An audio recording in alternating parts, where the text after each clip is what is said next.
એક ગામમાં બકુલભાઈ નામના એક મજેદાર માણસ રહેતા હતા. ગામમાં બધાને તેઓ બહુ ગમતા, કારણ કે તેઓ જ્યાં જાય ત્યાં હાસ્ય ફેલાઈ જતું. પરંતુ તેમની એક ખરાબ આદત હતી. તેઓ બહુ ભૂલકણા હતા.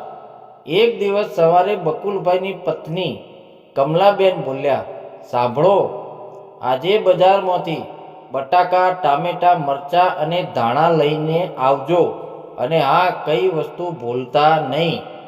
બકુલભાઈએ સાથી ઠોકીને કહ્યું, અરે, હું શું નાનો બાળક છું? બધું યાદ રાખીશ. તેઓ થેલો લઈને બજારમાં જવા નીકળ્યા. રસ્તામાં તેમને તેમના મિત્ર ગફુરભાઈ મળ્યા. બંને વાતોમાં એવા મગ્ન થઈ ગયા કે બકુલભાઈ શું લેવા ગયા હતા તે જ ભૂલી ગયા. થોડી વાર પછી બકુલભાઈ બજારમાં પહોંચ્યા. ત્યાં પહોંચીને માથું ખંજવાળતા બોલ્યા, અરે બાપ રે, કમલાએ શું મંગાવ્યું હતું? તેણે ઘણું યાદ કરવાનો પ્રયાસ કર્યો, પણ કશું યાદ આવ્યું નહીં. પછી વિચાર્યું, ઘરે ખાલી હાથ જઈશ તો આજે તો ચોક્કસ મારું કામ પૂરું. એટલે તેઓ એક દુકાનમાં ગયા અને દુકાનદારને કહ્યું, ભાઈ, મારી પત્ની રોજ જે વસ્તુઓ મંગાવે છે એ બધું આપી દો. દુકાનદાર બહુ રમૂજી માણસ હતો. તેણે મજાક કરવાનું વિચાર્યું. તેણે એક ઝાડુ, 2 સાબુ, માચીસ, અગરબત્તી અને એક નાની દોરી થેલામાં ભરી આપી. બકુલભાઈ ખુશ થઈને ઘરે આવ્યા. ઘરમાં પ્રવેશતા જ ગર્વથી બોલ્યા, લો કમલા, બધું લઈને આવ્યો છું. કમલાબેને થેલો ખોલ્યો અને આશ્ચર્યથી બોલ્યા, આ શું છે? મેં શાકભાજી મંગાવી હતી કે ઘર સાફ કરવાનો સામાન?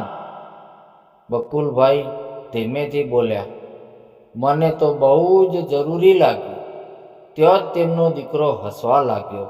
પાડોશીઓ પણ ભેગા થઈ ગયા. આખું ઘર હાસ્યથી ગુંજી ઉઠ્યું. બીજા દિવસે ગામમાં બધે વાત ફેલાઈ ગઈ. લોકો બકુલભાઈને જોઈને કહેતા, આવો આવો ભૂલકણા બકુલભાઈ. બકુલભાઈ પણ હસીને કહેતા, ભૂલવું મારી આદત છે, પણ લોકોને હસાવવું મારી ખાસિયત છે.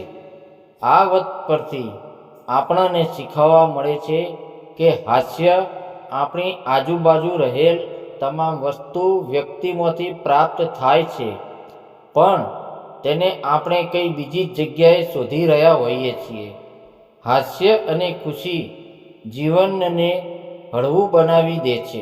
જો તમે અમારી ચેનલમાં નવા હોય તો ચેનલને સબસ્ક્રાઈબ કરી બેલ આઇકન ઓન કરી દેશો, જેથી અમારી આવનારી નવી સ્ટોરી તમને સરળતાથી મળી રહે. ચેનલને લાઈક કરીને શેર કરવાનું ભૂલતા નહીં.